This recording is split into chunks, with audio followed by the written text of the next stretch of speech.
A warm welcome to you here on TV News Hour on TV Sapiencia. The top stories today.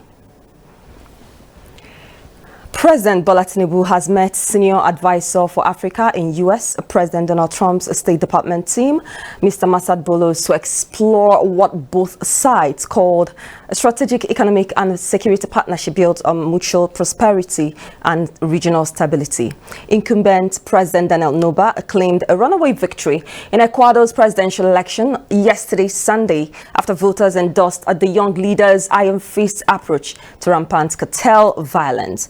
And in sports, Nigerian forward Ademola Lookman has reportedly made a firm decision regarding his future, with sources indicating that his time at Atlanta is drawing to a close. My name is Chioma Vicchukwemeka. Welcome to the news. The news in full. President Bola Tinubu has met Senior Advisor for Africa in U.S. President Donald Trump's State Department team, Mr. Masad Bolos, to explore what both sides call the strategic economic and security partnership built on mutual prosperity and regional stability. The meeting focused on developing a strategic economic and security partnership between Nigeria, Africa, and the United States, anchored on mutual respect, prosperity, and regional stability. Tinubu's Special Advisor on Information and Strategy, Bayo Onanuga, revealed in a statement on Sunday. The statement was titled, "What President Tinubu Discussed with Us," discussed with U.S. President Trump's advisor. At the meeting in Paris, where the Nigerian leader is on a 2-week working visit, Bolos conveyed President Trump's strong interest in deepening direct engagement with Nigeria as a cornerstone of U.S. relations with Africa. The talks come as President Donald Trump imposed a new wave of reciprocal tariffs targeting approximately 90 countries under what he termed Liberation Day economic reforms.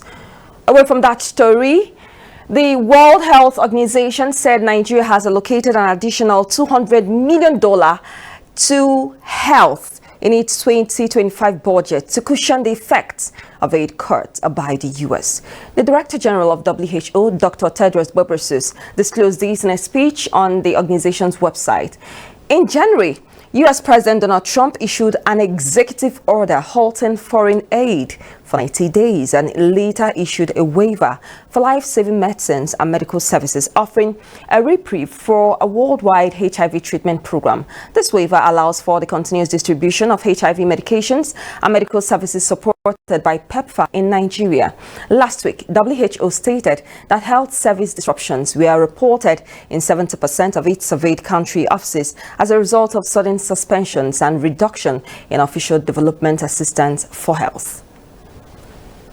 The Federal High Court sitting in Abuja will tomorrow, Tuesday, hear a suit filed by the Association of Local Governments of Nigeria against the Central Bank of Nigeria and others over the implementation of local government autonomy. The suit marked FHC/ABJ/CS/353/2025 was instituted by the Registered Trustees of Algon against the Attorney General of the Federation, the Minister of Finance, State Commissioners for Finance, and 21 others. Other defendants include the Minister of Budget and National Planning, Accountant General of the Federation, the Revenue Mobilization, Allocation and Fiscal Commission, the Nigerian National Petroleum Company Limited, various commercial banks, and one Bello Lawal. Following the Supreme Court judgment of July 11, 2024, which granted financial autonomy to LGs, Algon filed a suit seeking an order restraining the disbursement of funds to local governments without its approval.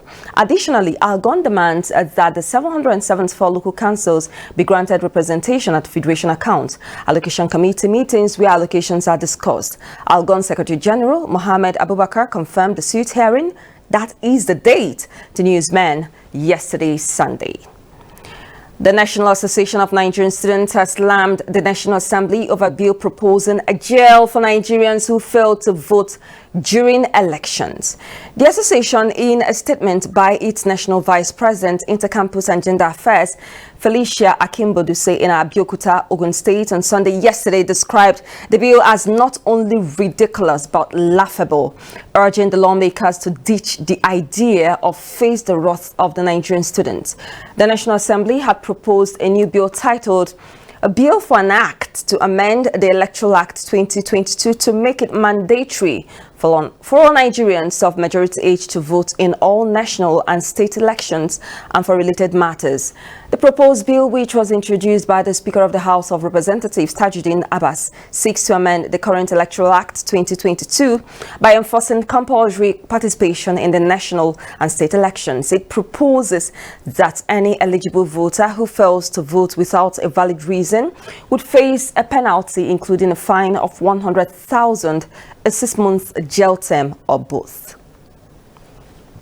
An investigation into the handling of the federal government's student loan program has revealed that some tertiary institutions, in collaboration with banks, are allegedly withholding disbursed loans from students. The findings were presented on Sunday by the Community Orientation and Mobilization Officers of the National Orientation Service and Agency following reports of unethical practices. The issue came to light during a meeting between the Director General of NOA, Malam Isa Onilu, and the Managing Director of the Nigerian Education Loan Fund, Mr. Akintunde Sawyer, over the weekend. According to the statement signed by the spokesperson for the agency, Paul Odenyi, several institutions have failed to inform students about loan disbursements made on their behalf, while still demanding tuition payments. According to Sawyer, some institutions have received student loan funds directly, but have neither notified the beneficiaries nor credited the payment in their record, resulting in confusion and financial hardship for the student. In education, the Joint Admissions and Matriculation Board has disclosed that 73,844 candidates failed to show up for the 2025 mock Unified Tertiary Matriculation Examination, despite having registered for the examination. In a statement yesterday, Sunday, JAMB spokesperson Fabian Benjamin said, and I quote, a total of 200,115 candidates initially expressed interest in participating. However, 2 candidates later withdrew, resulting in 200,113 registered candidates. Of those registered, 73,844 candidates were absent on the day of the examination, and 88 candidates failed the biometric verification screening. Consequently, 126,181 candidates successfully sat for the examination, and results for 115,735 of these candidates are now available for viewing. Additionally, 10,446 results are still being processed and will be released soon.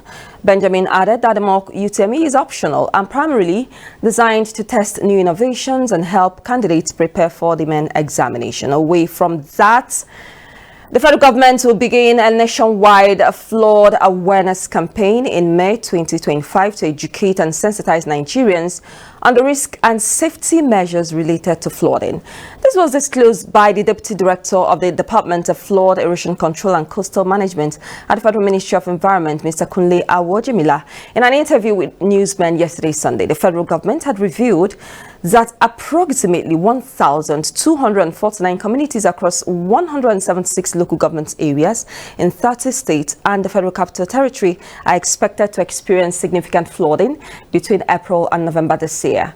During the official presentation of the 2025 Annual Flood Outlook by the Nigeria Hydrological Services Agency in Abuja, the Minister of Water Resources and Sanitation, Professor Joseph Utsev, listed the states at risk of flooding as follows: Abia, Adamawa, Akwa Ibom, Anambra, Bauchi, Bayelsa, Benue, Borno, Cross River, Delta, Ebonyi, Edo, Gombe, Imo, and Jigawa. Others at the risk of flooding include Kebbi, Kogi, Kwara, Lagos, Nasarawa, Niger, Ogun, Ondo, Osun, Oyo, Rivers, Sokoto, Taraba, Yobe, Zamfara, and the Federal Capital Territory.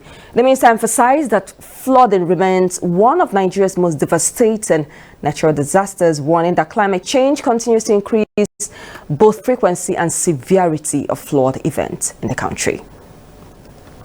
The Anambra in Abuja yesterday gathered in their numbers to receive Governor Chukwuma Soludo, who, upon arrival at the event in Wuse Zone 7, took to the podium not just as a leader, but as a son of the soil, reporting back to his people. The town hall meeting convened To give account of his 3 years in office was more like a family meeting, as the governor's statements were interjected with shouts of joy and applauses. For many, it was not just about listening to the governor's speech, but also hearing how their lives have been touched positively, with better roads in their communities, return of peace in previously troubled areas, job creation and digital transformation.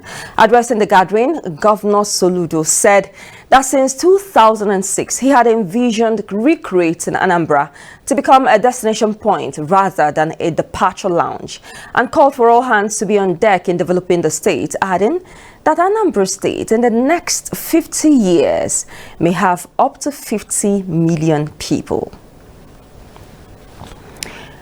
Away from Anambra State and Nigeria, incumbent President Daniel Noboa claimed a runaway victory in Ecuador's presidential election on Sunday, after voters endorsed the young leader's iron fist approach to rampant cartel violence. With over 90% of the votes counted, the National Election Council said Noboa had an unassailable 12-point lead over his leftist rival, Luisa Gonzalez. Official results showed Noboa with 56% of the votes against Gonzalez, 44%, a far bigger winning margin than expected after a virtual tie in the first round. Speaking to jubilant supporters in his hometown of Olon, the 37-year-old president claimed a historic victory.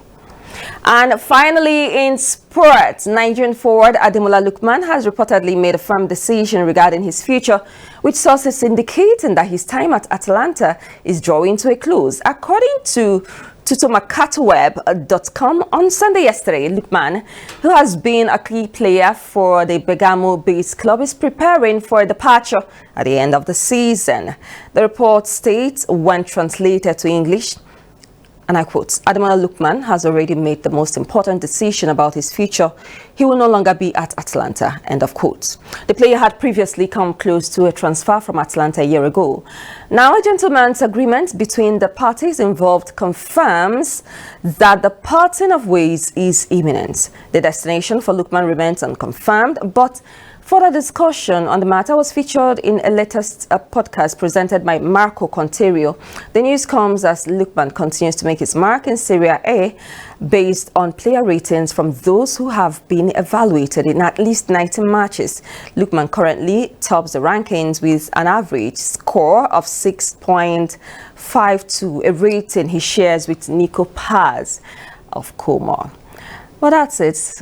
On the news, a quick reminder of our top stories. We told you that President Bola Tinubu has met with senior advisor for Africa in U.S.